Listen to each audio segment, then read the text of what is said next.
बिस्मिल्लाहिर्रहमानिर्रहीम। गुमनाम हीरोज़ के मुअज़्ज़ज़ नाज़रीन, अस्सलामु अलैकुम। आइए चलते हैं कहानी की तरफ। मैं भी कहने ही वाला था, तुम्हारे हाथ मेरी मम्मी की तरह मुलायम है। जब मैं नन्हा सा था तब वो ऐसे ही हाथ से मुझे फीडर पिलाती थी, रोटी खिलाती थी और लोरी सुनाते हुए थपक थपक कर सुलाती थी। अब इतने भी नन्हे नहीं हो कि मैं तुम्हें थपक थपक कर सुलाऊंगी। तुम मेरा हाथ थाम कर अपनी माँ के हाथ को याद कर रहे हो। तुम्हें सिर्फ मुझ पर ध्यान देना चाहिए, मेरी तारीफें करनी चाहिए। तुम्हारा हाथ बहुत अच्छा है, बहुत खूबसूरत है, लेकिन ये जितना भी खूबसूरत हो, शादी के बाद इन हाथों से बच्चों को पालना होगा। प्लीज शादी और बच्चों की बातें ना करो। ये बताओ, मेरा हाथ थाम कर क्या मुझ में कशिश महसूस नहीं कर रहे हो? क्या हाथ थामने से कशिश महसूस होती है? मुझे ऐसा कुछ नहीं लग रहा है। वो चलते चलते रुक गई, आसपास देखते हुए बोली, यहाँ अंधेरा है, कोई देखने वाला नहीं है। मुझे सीने से लगाओ, फिर कशिश महसूस करोगे। इसने आगे बढ़कर अपनी गदास बाहों का हार इसे पहनाया। इसके सीने से लगकर बोली, चुप क्यों खड़े हो? मुझे अपने बाजुओं में जकड़ लो। किबरिया ने अपने दोनों बाजुओं में इसे समेट लिया। दोनों के दिल एक दूसरे से लगकर धड़कने लगे। शिल्पा इंतजार करने लगी। इसे यकीन था कि वो वैसी हालत में जज्बात से बेकाबू होकर इसे प्यार करेगा, लेकिन वो पत्थर के मुजस्मे की तरह खड़ा रहा। वो अपना चेहरा इसके चेहरे की तरफ उठाते हुए बोली, तुम पहाड़ की तरह ऊंचे हो, मुझ पर झुको, मुझे प्यार करो। वो बोला, मैंने अंग्रेजी फिल्मों में देखा है, हीरो हीरोइन के होंठों का बोसा लेता है, मगर ये पाप है, हमें ऐसा नहीं करना चाहिए। वो झुंझुलाकर बोली, अगर ये पाप है तो मुझे सीने से क्यों लगा रहे हो? ये पाप नहीं है, मम्मी भी मुझे इसी तरह सीने से लगाती हैं। वो एकदम से तड़प कर अलग हो गई। गुस्से से बोली, मेरा हाथ पकड़ते हो तो माँ याद आती है, सीने से लगाते हो तो माँ याद आती है। तुम्हें तो माँ की गोद में रहना चाहिए था, यहाँ क्यों आए हो? वो गुस्से से पाँव पटकती हुई घर की तरफ वापस जाने लगी। पलटकर इसे नहीं देखा कि वो पीछे आ रहा है या नहीं। वो बेजारी से सोच रही थी, वो आएगा मगर इसी तरह जी को जलाने आएगा। अब मैं इसे मुंह नहीं लगाऊंगी। वो घर आ गई। माँ ने पूछा, विजय कहाँ है? होगा कहीं, वो नन्हा बच्चा नहीं है, आ जाएगा। तुम इसके साथ गई थी, इसके साथ आना चाहिए था। मम्मी वो बहुत बदतमीज है, मेरा हाथ पकड़ रहा था, मुझे सीने से लगाना चाहता था, मैं इसे धुतकार कर चली आई। माँ इसे घूर कर देखने लगी। वो नजरें चुराते हुए बोली, आप इस तरह क्यों देख रही हैं? तुम झूठ बोल रही हो, क्या मुझे नादान समझती हो? मैं अपनी आंखों से देखती आ रही हूँ, वो तुम्हारी तरफ देखता भी नहीं है। तुम खुद इसके करीब जाकर इसे चिपक कर बातें करती हो, इसे अपनी तरफ माइल करती हो। वो कोई जवाब ना दे सकी। माँ से मुंह फेर कर अपने बेडरूम में आ गई। इसे ये सोचकर गुस्सा आ रहा था कि वो क्यों इस पर मर मिटी है। इसके हुस्न शुबाब का तकाजा ये है कि तलबगार खुद इसके सामने आकर इसके हुस्न की खैरात मांगे, लेकिन इसके बरक्स हो रहा था। वो किबरिया से भीख मांग रही थी। इसे बुरी तरह अपनी तौहीन का एहसास हो रहा था। वो दिल में कसमें खा रही थी कि अब इसकी तरफ आंख उठाकर भी नहीं देखेगी, इसके बारे में कुछ नहीं सोचेगी। लेकिन ऐसा इरादा करने के बावजूद वो इसी के बारे में सोचती जा रही थी। इसने बेड पर जाने से पहले लिबास तब्दील किया। लिबास उतारकर एक बारीक नाइटी पहनी। आईने में देखा तो नाइटी से इसके बदन के हर अंग से हुस्न झलक रहा था। वो सोचने लगी, विजय बदनसीब है, मैं मेहरबान हो रही हूँ और वो कतरा रहा है, आखिर क्यों? वो जरा नरम पड़कर सोचने लगी, मुझे गुस्सा नहीं करना चाहिए, वो पहाड़ जैसा मर्द है, मगर जहन बचकाना है, अभी पूरी तरह जवान नहीं हुआ है, जवानी के मामलात नहीं समझता है। मेरा फर्ज है कि मैं इसे समझाऊं। इसने मेरा हाथ पकड़ा था, मुझे सीने से लगाया था। मैं इसे गाइड करती रहूंगी तो वो मेरा दीवाना हो जाएगा, फिर मेरे पीछे दुम हिलाता रहेगा। रात के 11 बजे इसकी माँ ने आकर पूछा, तुमने विजय को कहाँ छोड़ा था? वो भी तक वापस नहीं आया है। शिल्पा को भी तशवीश हुई। वो बोली, हम ज्यादा दूर नहीं गए थे, वो नादान बच्चा नहीं है कि रास्ता भूल जाएगा। आप परेशान क्यों होती हैं, वो आ जाएगा। शिल्पा खुद परेशान होने लगी। आधी रात गुजरने के बाद भी वो नहीं आया। वो इसके बेडरूम में आकर इंतजार करने लगी। इसके बेड पर लेट कर सोचने लगी, वो मुझे अपने बेड पर इस नाइटी में देखेगा तो देखता रह जाएगा। इसने हुस्न की एक ऐसी खुली हुई किताब पहले कभी पढ़ी नहीं होगी, ऐसा नजारा भी नहीं किया होगा। वो सोच रही थी। किबरिया इसके बिल्कुल करीब इसके अंदर मौजूद था। वो पहले ही समझ गया था कि इससे कतराता रहेगा तो वो दीवानी होकर इसके बेडरूम में चली आएगी, और वो वाकई आ गई थी। इसकी वापसी का बेचैनी से इंतजार कर रही थी। किबरिया कभी किसी हसीना को दिलचस्पी से नहीं देखता था। इसने कभी किसी को गर्लफ्रेंड बनाने के बारे में नहीं सोचा था। जिंदगी में पहली बार शिल्पा इसके सीने से आकर लगी थी। इन मुख्तसर से लम्हात में वो इसके गजबनाक बदन से मुतारिफ हुआ था। इसे अच्छा लगा था। वो चाहता था कि शिल्पा इसी तरह इसके सीने से लगी रहे और इसे जवानी का सबक सिखाती रहे। इसके बावजूद इसके दिमाग ने समझाया, अभी ये मुनासिब नहीं है, वो जिस मिशन पर आया है इस पर ध्यान देना चाहिए। शिल्पा से कतराने के लिए इसने इसे गुस्सा दिलाया था। वो इसे छोड़कर चली गई थी, लेकिन अब इससे दूर नहीं रह पा रही थी, इसीलिए इसके बेड पर आ गई थी। बेचैनी से करवटें बदल रही थी। फिलहाल इससे दूर रहने का एक और रास्ता था। किबरिया ने ख्यालखानी के जरिए इसे थपक थपक कर सुला दिया। इसे पता भी न चला कि कब आंख लग गई। जब आंख खुली तो सुबह के 9 बज रहे थे। वो बेड पर अकेली थी, वो नहीं आया था, पता नहीं कहाँ चला गया था। इसने माँ के पास आकर पूछा। माँ ने हैरानी जाहिर की। अगर वो तुमसे नाराज हो गया था तब भी यहाँ आता और अपना सामान ले जाता। मेरा ख्याल है वो रास्ता भटक गया है या भगवान न करे किसी हादसे का शिकार हो गया है। शिल्पा लिबास तब्दील करके अपनी कार में बैठकर इसे ढूंढने निकल गई। आसपास के इलाकों में किसी को हादसा पेश नहीं आया था, ना ही अगवा की कोई वारदात हुई थी। यही बात समझ में आ रही थी कि वो नाराज होकर कहीं चला गया है। जेबी शूटर दोपहर की फ्लाइट से दिल्ली आ गया। मिसेस वर्मा के घर आकर मुलाकात की। शिल्पा भी ड्राइंग रूम में बैठी किबरिया के बारे में माँ से बातें कर रही थी। इसकी आत्मशक्ति ने बताया था कि वो इसकी जिंदगी में आएगा, ये नहीं बताया था कि वो आते ही वापस चला जाएगा। उसे यकीन था कि वो वापस आएगा। जेबी शूटर ने आते ही शिल्पा को देखकर मुस्कुराते हुए कहा, मुझे कल रात मालूम हुआ है कि इस्लामाबाद से वापसी पर किसी फ्लाइट में सीट नहीं मिल रही थी। मैं हाई रैंक का आदमी हूँ, ऊपर वालों ने एक फ्लाइट मेरे कहने पे सीट खाली करा दी। बाय द वे तुम्हारा वो मेहमान दिखाई नहीं दे रहा है। मिसेस वर्मा ने कहा, हम इसके लिए परेशान हैं। वो कल रात खाने के बाद वॉक के लिए बाहर गया था, फिर वापस नहीं आया। वापस न आने की कोई तो वजह होगी।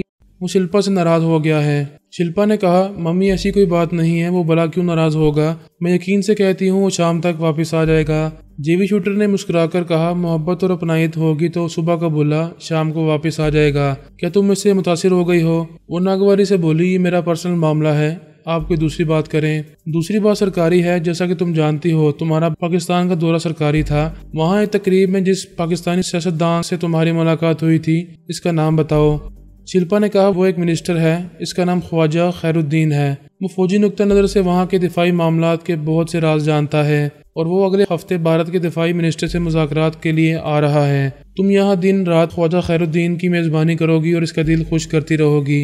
ये सुनते ही मिसेस वर्मा वहाँ से उठकर चली गई। शिल्पा ने नागवारी से कहा, आपको मम्मी के सामने ऐसी बात नहीं करनी चाहिए। इसमें छुपाने की क्या बात है। तुम्हारी मम्मी जानती हैं कि ये सरकारी ड्यूटी है और ये ड्यूटी तुम्हें करनी है। वो पाकिस्तानी सियासतदान तुम पर 1000 जान से फिदा हो गया है। मेरी ड्यूटी क्या है ये मैं खूब समझती हूँ। आप अभी किस लिए आए हैं। तुमने इस्लामाबाद से आने के बाद ड्यूटी रिपोर्ट नहीं दी है। अभी वजारत खारजा के सेक्रेटरी ने तुम्हें बुलाया है, मैं वहीं जा रहा हूँ। वो अपनी जगह से उठकर बोली, मैं चेंज करके आती हूँ। इसने बेडरूम में आकर वजारत खारजा के सेक्रेटरी से रब्ता किया। फोन पर कहा, मैं शिल्पा वर्मा बोल रही हूँ, क्या आपने अभी मुझे बुलाया है। दूसरी तरफ से कहा गया, हाँ मैंने मिस्टर शूटर से कहा था कि वो तुम्हें अपने साथ यहाँ ले आए। तुम कितनी देर में आ रही हो। मैं 1 घंटे में हाजिर हो जाऊंगी। इसने फोन बंद कर दिया। लिबास तब्दील करने लगी। सोचने लगी, ख्वाजा खैरुद्दीन 1 हफ्ते बाद यहाँ आएगा, लेकिन इससे पहले मैं अपने बदन की सौगात विजय किबरिया को दूंगी। जिस पर दिल आ गया है पहले इसकी आगोश में खेलूंगी। कैसी मजबूरी है, मैं ना चाहते हुए भी ख्वाजा खैरुद्दीन के लिए एक हसीन सियासी तोहफा बन जाऊंगी। किबरिया इसके ख्यालात पढ़ रहा था। इसकी सोच में बोला, मैं चाहूँ तो किसी दूसरे के बेड पर जाने से इनकार कर सकती हूँ। इसकी अपनी सोच ने कहा, मैं ऐसा नहीं कर सकती, मुझे इस पाकिस्तानी की हवस पूरी करनी होगी। वो फौजी नोयत के बहुत से अहम राज उगलने वाला है और मैं इसे उगलवाऊंगी। किबरिया ने इसकी सोच में कहा, मुझे इन सियासी मामलों में नहीं पड़ना चाहिए। अगर मेरे हुक्मरानों ने मुझ पर जबर किया तो मैं देश छोड़कर चली जाऊंगी। सारी जिंदगी सिर्फ विजय वर्मा की आगोश में रहूंगी। इसकी अपनी सोच ने कहा, नहीं ये मैं क्या सोच रही हूँ, मैं तो अपने देश की खातिर जान भी दे सकती हूँ, जबकि जान नहीं देना है, सिर्फ जवानी देना है। पाकिस्तान पहले हमारा ही देश था, मुसलमानों ने इस देश के टुकड़े कर दिए। हम भी इनसे कम नहीं हैं, हमने भी पाकिस्तान के टुकड़े कर दिए। इसके एक हिस्से को बांग्लादेश बना दिया। हम इस बच्चे खुचे पाकिस्तान को भी नहीं रहने देंगे। 1 हफ्ते के बाद मैं ख्वाजा खैरुद्दीन को जवानी की सौगात पेश करूंगी और इससे पाकिस्तान की दिफाई कमजोरियां और अहम राज मालूम करूंगी। किबरिया इसकी सोच के जरिए इसे समझाने की कोशिशें करता रहा, लेकिन हिंदू कौम को इस बात का गुस्सा था कि मुसलमानों ने पाकिस्तान बनाने के लिए हिंदुस्तान के टुकड़े कर दिए थे। इनके अंदर ये इंतकामी जज्बा नस्ल दर नस्ल मजबूत होता जा रहा था कि वो बाकी मानदा पाकिस्तान को भी दुनिया के नक्शे में नहीं रहने देंगे। यही शदीद इंतकामी जज्बा शिल्पा के अंदर था और वो अपने इरादों से बाज आने वाली नहीं थी। वो जेबी शूटर के साथ इसकी कार में बैठकर जा रही थी। इसने पूछा, इतनी खामोश क्यों हो, क्या सोच रही हो। मैं तुम्हें नहीं बता सकती, अपनी पर्सनल लाइफ के बारे में सोच रही हूँ। तुम्हारी लाइफ पर्सनल कहाँ रही? तुम्हारा हुस्न, तुम्हारी जवानी सरकारी तौर पर इस्तेमाल के लिए है। तुम अपनी मर्जी से किसी को अपना यार नहीं बना सकती। तुम दौलत तो खूब कमाओगी, लेकिन जब तक जवान और पुरकशिश रहोगी तब तक अपनी मर्जी से जिंदगी नहीं गुजार सकोगी। इसने जवाब नहीं दिया। किबरिया के बारे में सोचने लगी। यार तो बना चुकी हूँ, पहले इससे अपने दिल की मुरादें पूरी करूंगी। मेरा ये जाती राज किसी को मालूम नहीं होगा। वो जेवी शूटर के साथ वजारत खारजा के एक आला ओहदेदार के बंगले में आ गई। इस ओहदेदार ने इसे देखते ही कहा, आओ शिल्पा, तुम बहुत गैर जिम्मेदार होती जा रही हो। तुम कल शाम को इस्लामाबाद से आई हो, तुम्हें यहाँ आते ही हमसे रब्ता करना चाहिए था। वो बोली, जब मैं यहाँ पहुंची तो ऑफिस टाइम खत्म हो चुका था। आज सुबह हाजिर होने वाली थी, लेकिन मेरा मेहमान अचानक लापता हो गया है। इसकी गुमशुदगी ने मुझे परेशान कर दिया है। दूसरी गैर जिम्मेदारी यही है कि तुमने एक अजनबी को मेहमान बनाया है। सुना है वो खूब जवान है और तुम्हें ताकीद की गई है कि तुम किसी को बॉयफ्रेंड नहीं बनाओगी और ना ही फिर इसके साथ बेड पर जाओगी। सर, इस मेहमान से मेरा ऐसा कोई ताल्लुक नहीं है। मैं अब तक अनछुई हूँ, मुझे किसी ने टच नहीं किया है। आज मिस्टर शूटर तुम्हें टच करना चाहते हैं, ये इत्मीनान करना चाहते हैं कि तुम्हें परफेक्ट ट्रेनिंग दी गई है। एक मुलाजिम चाय की एक एक प्याली इन तीनों के आगे रख रहा था। शिल्पा ने कहा, मेरी ट्रेनिंग परफेक्ट है। मैं इस पाकिस्तानी को कामयाबी से शीशे में उतारूंगी। अगर इसने तुम्हें शीशे में उतार लिया तो क्या करोगी? तुम्हें ताकीद की गई है कि किसी भी महफिल में अपनों पर भी भरोसा ना करो, बल्कि अपने साये पर भी भरोसा ना करो। वो चाय की घूंट लेते हुए बोली, वक्त आने पर साबित कर दूंगी कि मैं अपने बाप पर भी भरोसा नहीं करती हूँ। इस ओहदेदार ने कहा, मैं चाय पी कर जा रहा हूँ, तुम यहाँ बेडरूम में मिस्टर शूटर के साथ रहोगी और ट्रेनिंग के मुताबिक इनके साथ वक्त गुजारोगी। वो बोली, नो सर, मैं पहले ही कह चुकी हूँ कि सिर्फ अपने देश की खातिर तन मन की कुर्बानियाँ दूंगी, लेकिन ख्वाह की याशी के साथ तन्हाई में वक्त नहीं गुजारूंगी। तुम्हें ट्रेनिंग के दौरान अपने बचाव के तरीके भी बताए गए हैं। मिस्टर शूटर तुम पर हमला करेंगे तो खुद को कैसे बचाओगी? वो चुटकी बजाकर बोली, मिस्टर शूटर जैसे बूढ़ों को एक चुटकी में उड़ा सकती हूँ। जेवी शूटर हंसने लगा। इस ओहदेदार ने अपनी जगह से उठते हुए कहा, मैं जा रहा हूँ, तुम अपने दावे के मुताबिक हमारे यहूदी दोस्त को चुटकियों में उड़ाती रहो। वो बोली, जस्ट ए मिनट सर, आप समझ रहे हैं कि मैंने आप दोनों पर भरोसा करके ये चाय पी है और अब मैं असाबी कमजोरी में मुब्तला रहूंगी और शूटर मेरी जवानी को मजे से शूट करता रहेगा। वो हंसने लगी। ओहदेदार एक जरा कमजोरी महसूस करते हुए फिर अपनी जगह बैठ गया। शिल्पा ने पूछा, क्या हुआ? मेरी चाय आपकी तरफ चली गई? मैंने जो ट्रेनिंग हासिल की है इसका एक नमूना आपको दिखाया है। वो कमजोरी के बायस कराते हुए बोला, तुमने अपने सीनियर के साथ अच्छा नहीं किया है। आप मेरे साथ कौन सी अच्छाई कर रहे हैं? अब आप अपने यहूदी दोस्त से कहें मेरे करीब आए और मेरा हाथ पकड़े। आप सब जानते हैं मैं ब्लैक बेल्टर हूँ। जेबी शूटर ने कहा, प्लीज मुझे चैलेंज ना करो, मैं तुमसे कम नहीं हूँ। बेहतर ये होगा कि हम दोस्त बनकर एक दूसरे को खुश करें। ठीक है, मैं दोस्त बनकर तुम्हारी आगोश में आ सकती हूँ, लेकिन एक शर्त है, पहले हम दोनों 2-4 पैक पियेंगे। मैं शराब नहीं पीता, मैं अच्छी तरह जानती हूँ तुम मेरे बदन को देखकर ललचाते रहते हो। अगर तुम मेरी शर्त नहीं मानोगे तो हमेशा ललचाते ही रहोगे। ओहदेदार ने कहा, बहुत आसान शर्त है, इसकी बात मान लो, आज 2 पैक पी लो तो तुम्हारा कुछ नहीं बिगड़ेगा, ये नशे में और 2 अच्छा लगेगी। शिल्पा अपनी जगह से उठकर बोली, मेरी शर्त नहीं मान रहे, मैं जा रही हूँ, हिम्मत है तो मुझे रोक लो। वो रोक सकता था, लेकिन इस जबरदस्त को जबरदस्ती हासिल नहीं कर सकता था। वो इसे पसीना पसीना कर देती, लेकिन मन की मुराद पूरी ना होने देती। जेबी शूटर ने सोचा, मैं टेलीपैथी जानने वालों से महफूज रहने के लिए शराब से परहेज करता हूँ। वैसे आज तक कोई मेरे अंदर नहीं आया और ना ही यहाँ किसी के आने का अंदेशा है। आज असूल के खिलाफ पी लूंगा तो ये पके हुए फल की तरह मेरी आगोश में आ जाएगी। वो बोली, क्या सोच रहे हो, मुझे जाने से रोक सकोगे? रोक सकता हूँ, लेकिन तुम्हारी मर्जी से तुम्हें हासिल करना चाहता हूँ, तो फिर 1 बोतल और 2 गिलास मंगवाओ। ओहदेदार ने कहा, इस सामने अलमारी में सब कुछ है, मुझे अफसोस है मेजबानी नहीं कर सकूंगा, कमजोरी महसूस कर रहा हूँ। जेबी शूटर अपनी जगह से उठकर अलमारी के पास गया, वहां से बोतल और गिलास निकालते हुए बोला, कोई बात नहीं, कमजोर हो, उठ नहीं सकते, मगर तमाशा तो देख सकते हो। पहला पैक तैयार हो गया। दोनों ने गिलासों को टकराकर चीयर्स कहा, फिर पीने लगे। जेबी शूटर पारे की तरह मचलते हुए शबाब को हासिल करने के लिए बेचैन था। 2-4 घूंट में ही गिलास खाली करके बोला, अब दूसरा पैक ले रहा हूँ, इसके बाद तुम मेरी आगोश में आकर पियोगी। वो दूसरा पैक पीने लगा, इतना ही काफी था। किबरिया इसके अंदर पहुंच गया।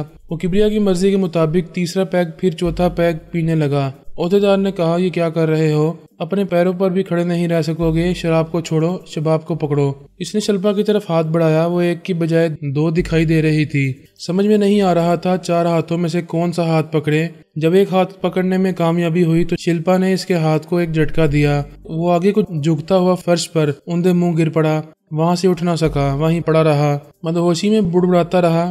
वो मेजबान ओहदेदार कमजोरी के बायस हो गया था। शिल्पा इन दोनों को हकारत से देखकर चली गई। किबरिया इस ओहदेदार की खैरात पढ़ने लगा, बहुत से अहम राज मालूम करने लगा। ये भी मालूम होने लगा कि पाकिस्तान में तकरीबी कार्रवाइयाँ करने और बड़े शहरों में अमन अमान का मसला पैदा करने के कैसे कैसे मंसूबे बनाए गए हैं और इन मंसूबों पर अमल भी होता रहा था।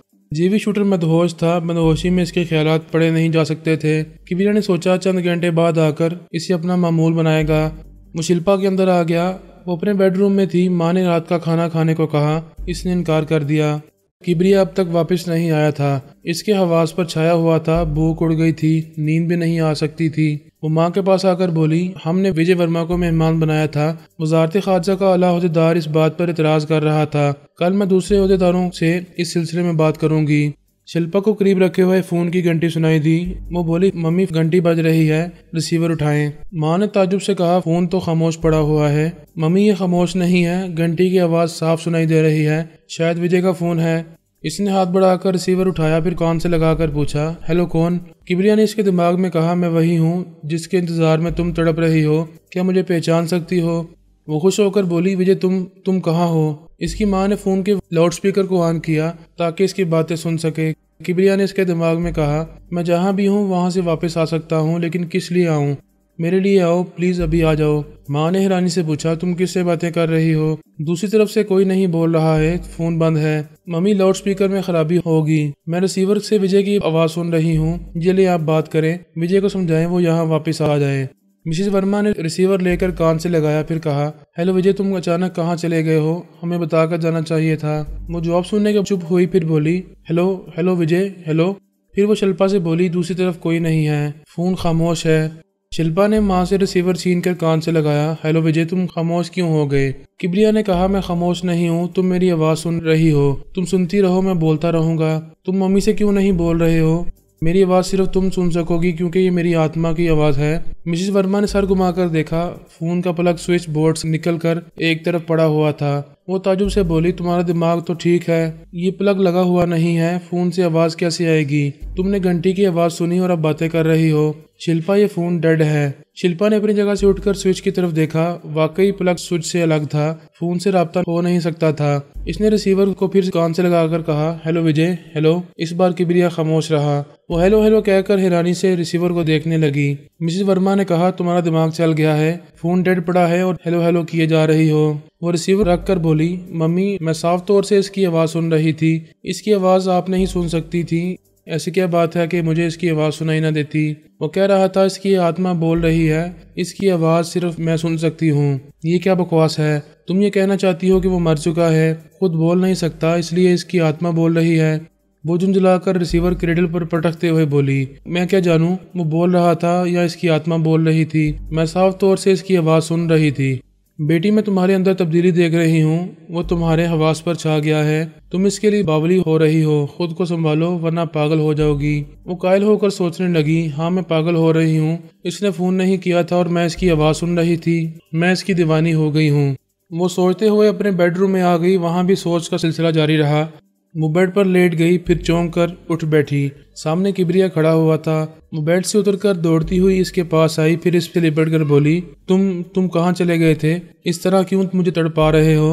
अब मैं तुम्हें नहीं जाने दूंगी। वो इससे लिपट रही थी, इसके चेहरे को अपने ऊपर झुकाकर इसे इधर उधर से चूम रही थी और कह रही थी, तुम मुझे पागल बना रहे हो, मैं तुम्हारे बगैर नहीं रह सकूंगी, वादा करो मुझे छोड़कर नहीं जाओगे। बाहर से मिसेस वर्मा की आवाज़ सुनाई दी, शिल्पा किससे बातें कर रही हो? मम्मी, विजय है, वापस आ गया है, आप आकर देखें। मिसेस वर्मा दरवाज़ा खोलकर अंदर आई। किबरिया ने इसके दिमाग में आकर इसे गायब दिमाग बना दिया। अब वो इसे नजर नहीं आ रहा था। वो बोली, कहाँ है विजय? किबरिया मिसेस वर्मा के सामने आ गया। शिल्पा ने कहा, मम्मी आपको क्या हो गया है? विजय आपके सामने है, ये आपके सामने से गुजरता हुआ दरवाजे की तरफ जा रहा है।